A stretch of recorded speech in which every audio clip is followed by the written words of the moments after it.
presents to the stage the Director of Recruitment and Admissions.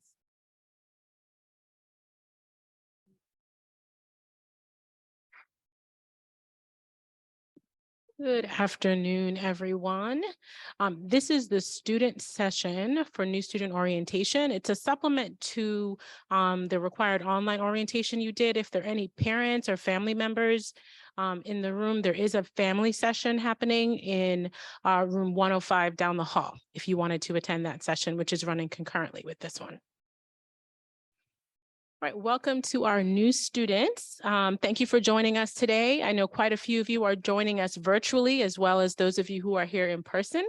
Feel free to sit in the front. I know quite a few of you are in the back. So this new student orientation, like I said, is a supplement. And if you are interested and have questions during the course of the presentation, for those of you present in the room, please utilize the seal@pgcc.edu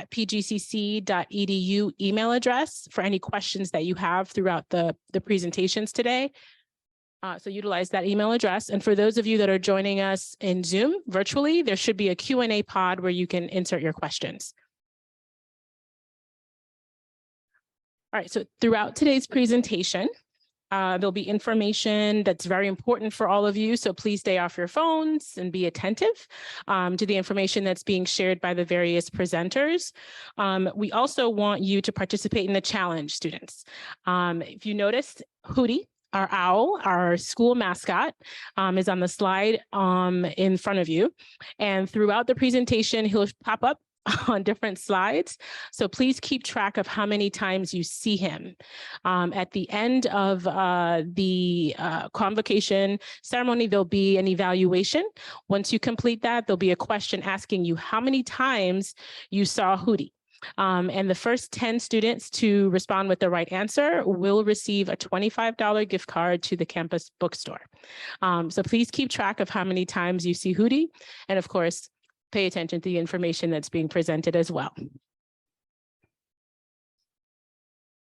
right, our first presenter is Ms. Adrienne Thomas Moore. She's an adjunct faculty member as well as our Disability Support Services Rehab Specialist. She'll be providing you some information about academic success tips.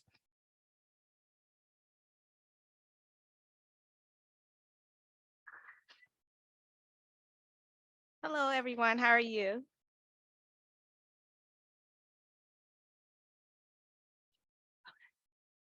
All right, so today my name is again Adrienne Moore. I am the rehabilitation counselor for students with disabilities here at Prince George's Community College. And what I'm going to do today is just talk about how we can support you, the student, and different activities that we have or things that's going on, what's happening here. All right, so if we can have the next slide, please. Okay. So here at the college, we have different roles. And one of the things that we need to do is just to be able to assist, I'm sorry, let me stay in the mic, assist and work with students, all students across the board. So we're here to make sure that we connect with them via email, in person, on Zoom. You make appointments through your academic, through Navigate for your academic advisor, through other different support services that are available. We're just making sure, again, that we can be here to be a support to the students that are attending Prince George's Community College. And we have different modalities in order to take your classes. So in the next slide, you can see that we have what is called online learning. And so with the online learning, you are able to access your classes through your computer, or if you use your phone. I know most students do everything on their phones now. So however you do, you are able to access your classes via online. There is no interaction, meaning the face-to-face. Everything you will do will be through email. You submit your work through email, you submit your deadline, by the deadlines, any papers, any questions. If there's any questions you have for your instructors, you'll do everything via online. Next slide, please. And now we have what is called hybrid. Hybrid learning is in person as well as online. So from those, you have certain days in which you will have your classes scheduled where you will come in person. The other times you are online. And of course, once you are connected with your classes, your instructor will let you know exactly the days you come in and the days you're home. Next slide. And now we have what is called remote. And remote is pretty much you have your class, you log into Zoom. The Zoom link will be provided through your instructor. So if your class is Monday, Wednesdays at 10 a.m. to 10:50, you will go in from 10 to 10:50 every Monday and Wednesdays to have your classes there. In the remote setting, the classes are recorded. You can interact with your instructor as well as your classmates during that time. Next slide. So we have some expectations for high school students. So pretty much when it comes to high school students, you have the bell. It tells you when to go. You're usually in class, every day, unless it's a holiday or, early dismissal, what have you. But you go to class, your attendance is monitored. You'll get that if you're a PGCPS student, you'll get that robocall to say your child was out of school, things of that nature. So there's a little difference when it comes to your high school because you have that guidance, your guidance counselor, you have that instructor who's always telling you, who's always reminding you of assignments. You do things through group work, as well as individual work. Next slide. So when it comes to college courses, we're a little bit different because you have your class time. So you pick the day, the time, the location. We do have 3 locations, LCC, UTC, Largo, as well as other places such as Westphalia and Andrews. But you pick your location, you pick your time, you pick, if it's a Saturday weekend course. So that's all on you. You pick that. But again, your instructions will mainly be through lecture. Also, it's up to you, the student, to check your syllabus, to check your emails on a regular basis. Communicate with your instructor, if you're going to be out, if you're going to, be sick, if you go on vacation, whatever your needs are. If you're having some difficulties in class, also email your instructor, call your instructor, face-to-face with your instructor, meet your instructors during their office hours. But again, the onus is on you. Next slide. So again, when you're in high school, one of the things you need to do is just to make sure you attend every day, you complete your assignments. Usually, again, you'll get a little nudge. You may get a chance to turn in late work. Sometimes teachers say, well, at the end of the semester or the end of the quarter, you can turn your work in a little later. And you're always told what you need to do, what's required of you over and over again. Next slide. With here at the college, we're non-attendance taking school, but we still monitor if you're in class, if you're not in class, because of course we don't want you to be at risk of failure. So we'll try to talk to the instructor. Some instructors may try to talk to you in regards to, are you okay? Is everything going on? But again, you are responsible for knowing what's needed for graduation. You're responsible for knowing when it's time to submit that graduation application, so your transcripts and everything can be reviewed. So again, it's back on you. The onus is on you to check your Canvas, to make sure you turn in your assignments, to know when assignments are due. At the beginning of the semester, you could get an assignment for a paper that won't be due to later in the semester, but you need to know that and have those time management skills in place. Next slide. Disability support services. So again, we will assist students who self-identify as a person with a disability and who will submit documentation for any accommodations that they may need or require. One of the things that we do is just to make sure that we are here to assist the student We cannot guarantee your success, but we can make sure you have access to the same things as any other student.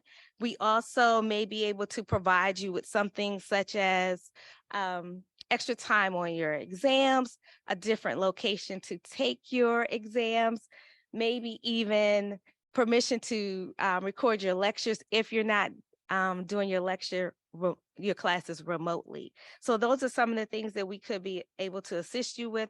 Also audiobooks as well. So you can contact the DSS office for more information about that. Next slide. Just some tips for parents overall is to be able to make sure that you have to remember your student, be it if it's dual enroll high school and college student, or just traditionally, I just left high school, I enter into college. Assist your child with the following, just making sure they're checking their emails, their PGCC emails, making sure that they have read the syllabus. If you want to, ask how you're doing in class, don't accept, and I'm a parent of a college student, oh, I'm doing okay. Really, truly ask questions.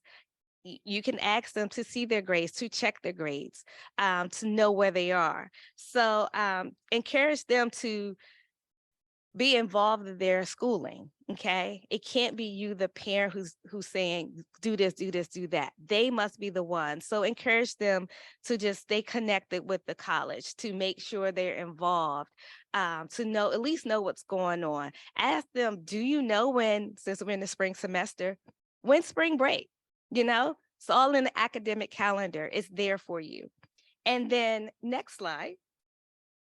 We also have other campus resources that are available to you. So we have academic advising. So you have academic advisors. You'll be assigned an advisor, the student. You can go meet with them, make an appointment. You could do online. I think they're doing walk-ins. I'm not sure. You also we have the Tutoring and Writing Center, which is located in Lanham Hall. Tutoring and writing assistance can be given in person or virtually. You also have counseling services. So we have mental health counselors on staff to assist you. Students get so many free services throughout that semester. Again, active students, and then again, disability support services. So you see all the email addresses are here. If you have any questions, if you have concerns, you can always email the different departments. And if you don't get it today, you can go to our website under student services, and you can see all that information as well. Any questions? Okay, thank you.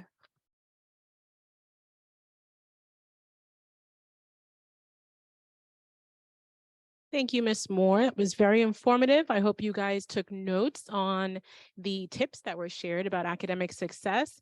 Disability Support Services also has a table at the resource fair that will begin at 4 o'clock following the ceremony.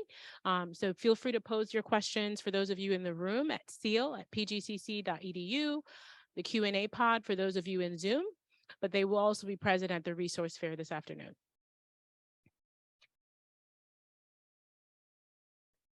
All right, next you'll be watching a video about the OwlSafe app.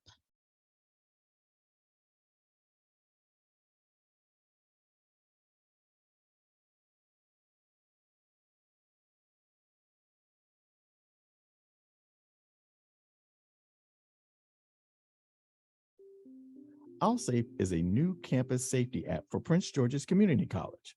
OwlSafe provides easy access to emergency contacts and a mobile blue light to call and send your location to campus police. You can use OwlSafe to request a virtual friend walk to watch you walk to your destination in real time.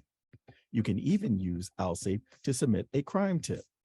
Plus, there's a safety toolbox with access to campus maps, emergency guides, student support resources, and more, all on your smartphone. OwlSafe is available on the Apple App Store and on Google Play. To download the app, visit your app store and search for OwlSafe. PGCC is committed to keeping you safe.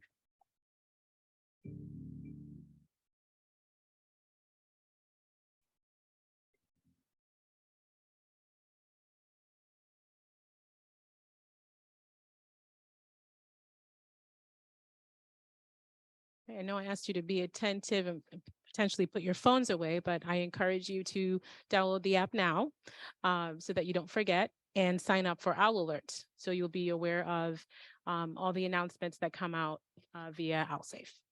So please do that, those of you at home, as well as those of you present. All right, our next presenter is Mr. Mark McDonald. He's the coordinator for student rights and responsibilities. Please welcome Mr. Mark McDonald. Thank you, Sarah. Thank you for that introduction. Welcome, everyone. Hope everyone has a great semester. Again, my name is Mark McDonald. I'm in charge of the Office of Student Rights and Responsibilities.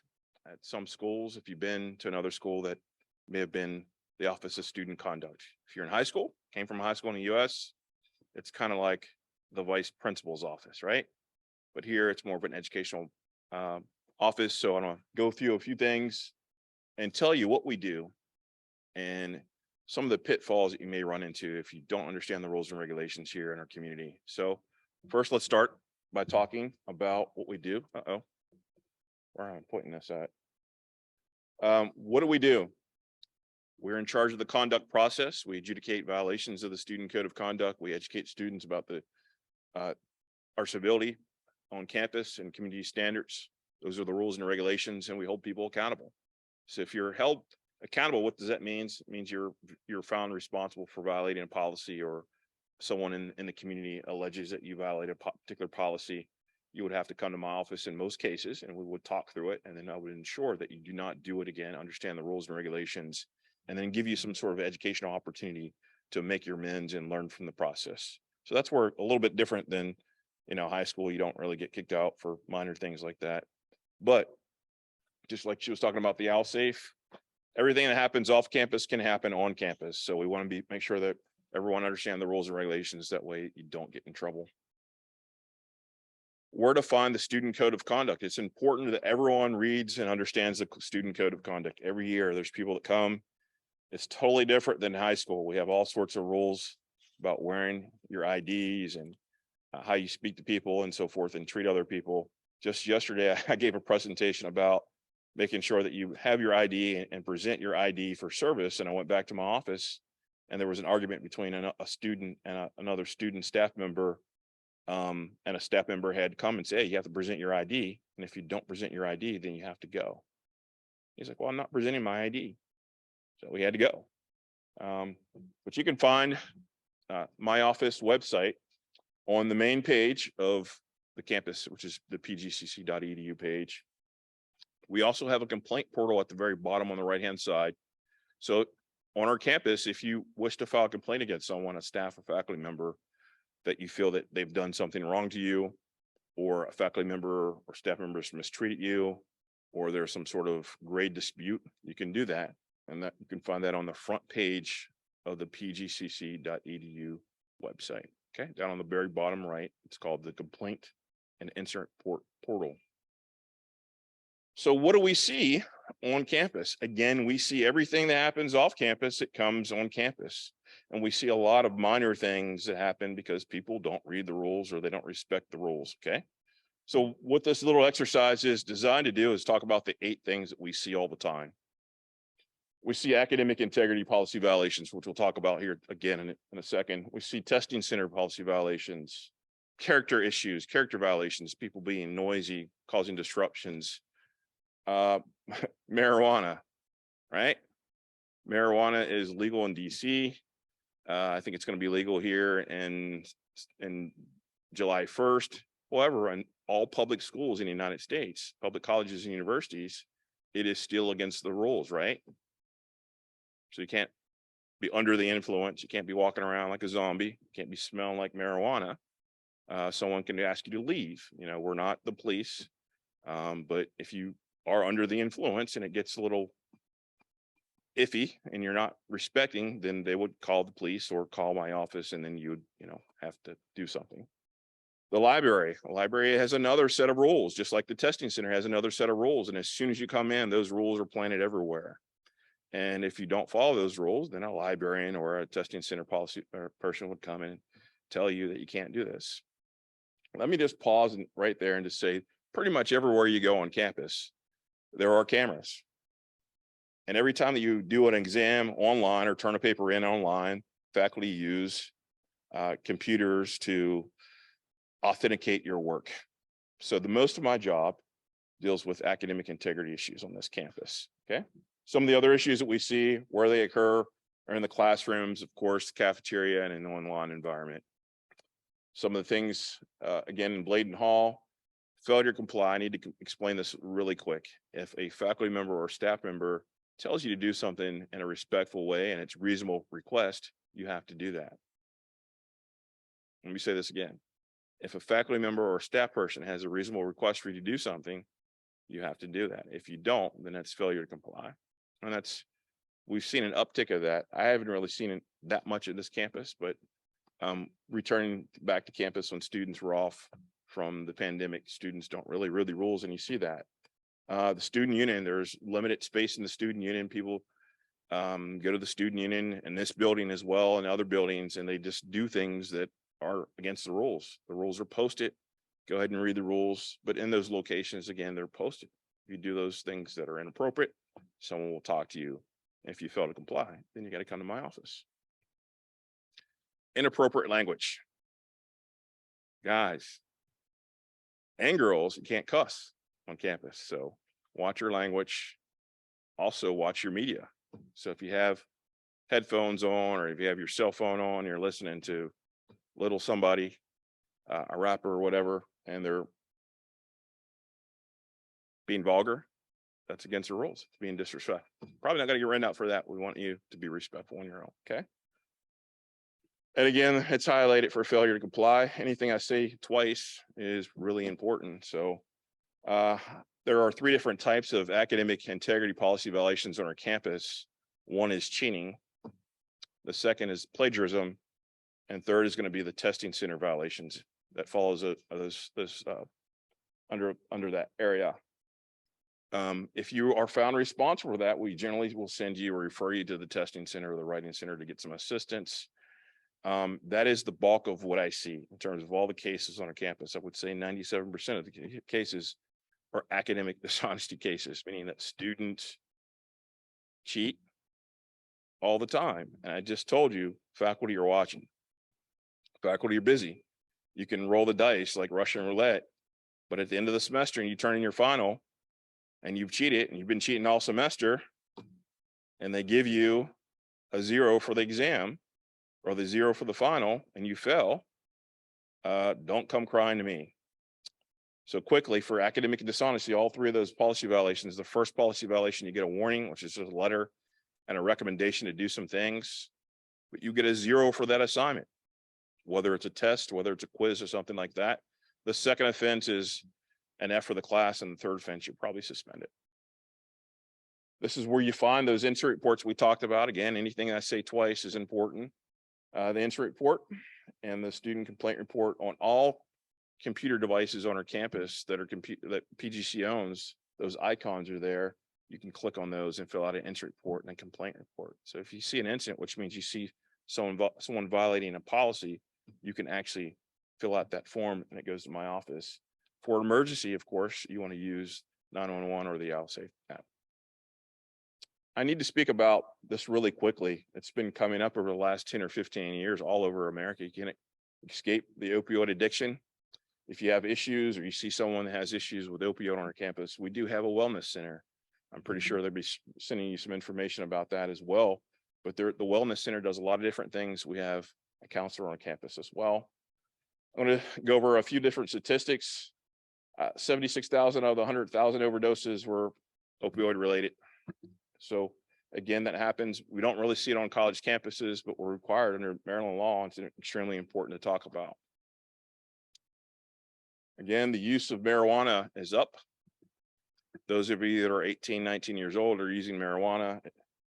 The odds of you consistently using for whatever reason and being successful in college is not good. I'm not here to preach. I'm not here to tell you not to do it. I'm just saying that statistically, people do those types of things for stress reasons, peer pressure, mental disorders, family abuse, whatever. Don't do it. Don't get involved. Stay away with it, and complete your goals here. All right, my time is up.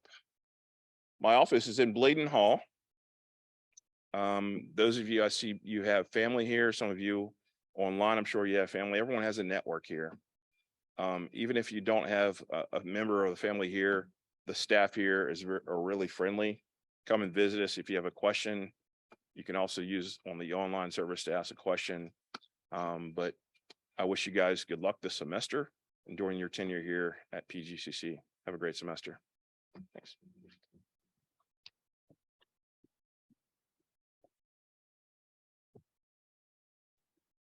Thank you, Mr. McDonald. Great information that he shared. There will also be, he also has a table at the resource fair. If there's additional questions or information you want to receive about code of conduct, please stop by his table at the resource fair. Again, online, for those of you online, utilize the Q&A pod if you have any questions, and those of you present can utilize the email address on the screen. All right, now we have another video presentation from Ms. Susan Watson. She's our Senior Director of Compliance and also one of our college's Title IX coordinators. She's joined by Lieutenant Barbara Smith, who's also one of the college's Clery officers. So please pay attention to this about 5-minute video presentation.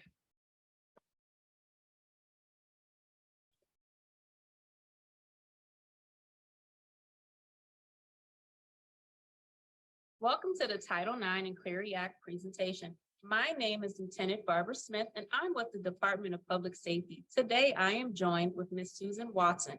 She is the Senior Director of Compliance and the Title IX Coordinator. Susan? Hello.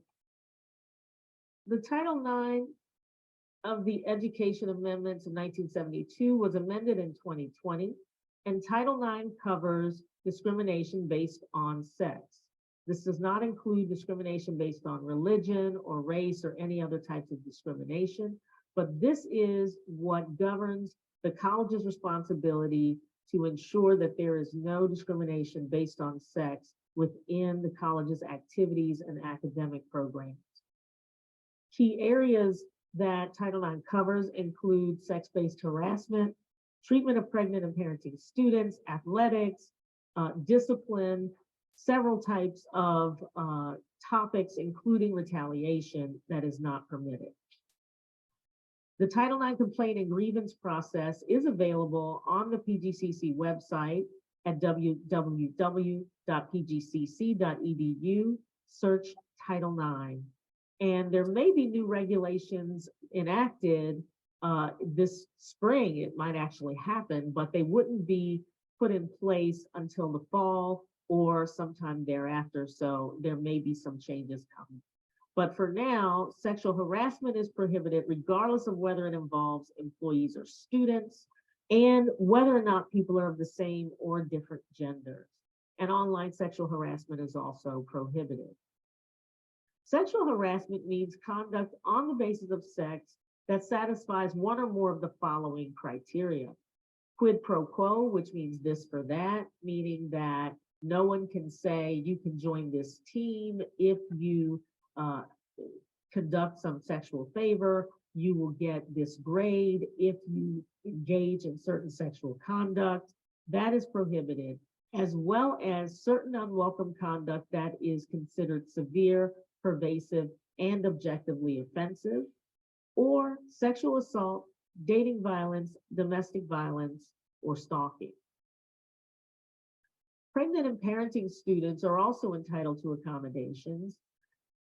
Parenting includes lactation, post-pregnancy. Pregnancy includes the pregnancy as well as some of the time immediately thereafter.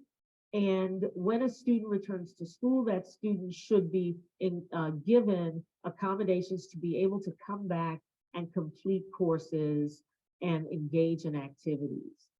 Prenatal information is also available through the Wellness Center. We'll now turn to the Clery Act. Jean Clery was assaulted and murdered in her dorm. Her parents pushed for Congress to enact the Crime Awareness and Campus Security Act, called the Clery Act, because of their daughter. Please be sure to check out our Department of Public Safety webpage for further information regarding the annual security report. PGCC must offer information to protect safety and engage students and employees in crime prevention and safety awareness activities. Victims of domestic violence, dating violence, and stalking are offered assistance with protective orders. Please be sure to stop by the Wellness Center, the Title IX office, and Department of Public Safety for further information. Victims of dating violence, domestic violence, sexual assault, and stalking have many rights and options, including notification of resources on campus within the college community. We also have many events giving away resources, brochures, giveaways, and one-on-one conversations if needed. Accommodations such as change in academic assistance, escorts between locations on campus, assistance with transport to the courthouse. Please be sure to download the OwlSafe app, which is available on Apple and Android devices. This gives you information regarding emergency contacts, the mobile blue lights, and the friend walk. Real live time for assistance with Department of Public Safety. Also, please be sure to download and to sign up for the Owl Alert emergency notification. You want to be aware when the college is closed, emergencies on campus, because this is how notification will be sent to you. The Clery officer ensures all locations have security, provides crime prevention programs, and provides active threat training. Joint programs are hosted with the Student Affairs, including the Office of Student Engagement and Leadership, Student Code of Conduct Officer, as well as the Title IX Coordinator. Here's our contact information: the Clery officer, Title IX Coordinator, and the Deputy Title IX Coordinator. Thank you. Thank you.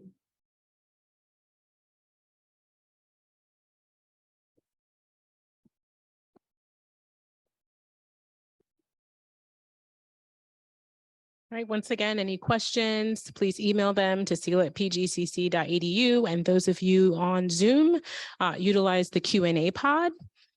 I also want to remind you to download the OwlSafe app and subscribe for the Owl Alerts. I know I've been saying that a lot, but that is how notifications go out campus-wide beyond your email. So it's important for it to come directly to your mobile device because you usually have that handy.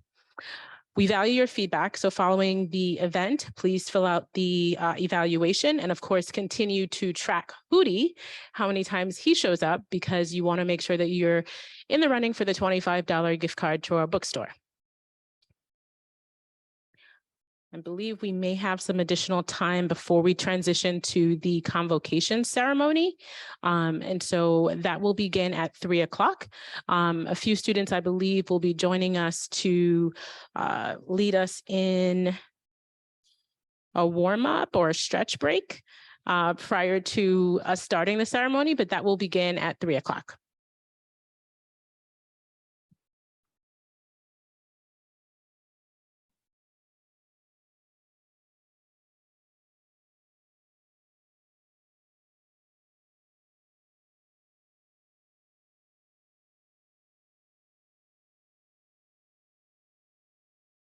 All right, so those of you that want to participate in the stretch break, that will begin momentarily as the students arrive at the stage. Those of you that are joining us via Zoom, please feel free to stand at home and stretch as well. I believe they're going to dance, so you may need a little space for that. But thank you for your attention during the student session. And following the convocation ceremony, there will be a resource fair. So most of the presentations that were presented, if you didn't have questions or didn't want to ask questions online, please stop by those tables and present your specific questions there.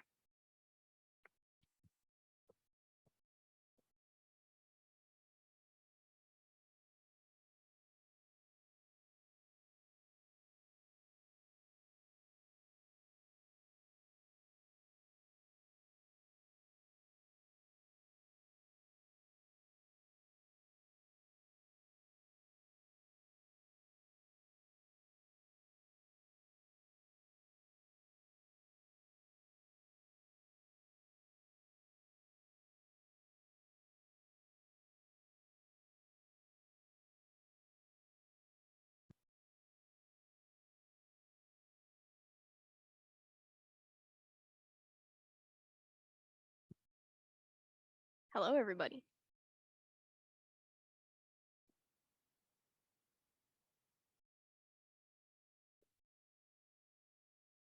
Thank you for sticking around. We're about to start the ceremony, but we're going to start out first with a quick stretch